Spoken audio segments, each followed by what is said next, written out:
The EPA has proposed the first ever enforceable limits on the amount of PFAS, or forever chemicals, that are allowed in drinking water. It's more than 17 times less than what they've recommended as safe in the past. KVU's Emily Goodell tells us regulatory agencies won't be basing policies off the limits until they're finalized, but it sends a big message to residents.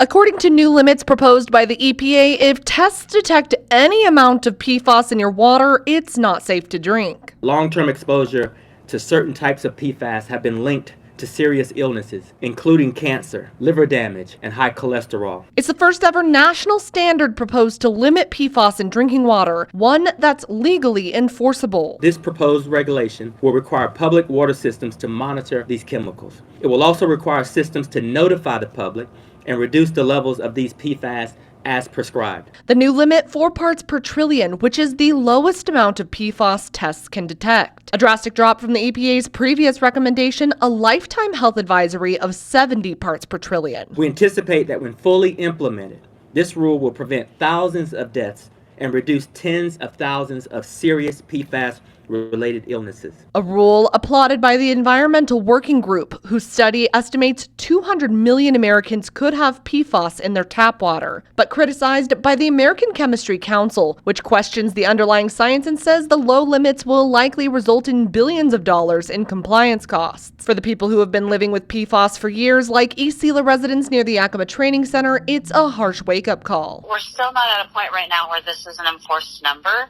and that's what we really need in order to get the Department of Defense to realign with the EPA on a lower number, and then get out here and help more people that have just been told by the Army that, if they're below 70, they're safe.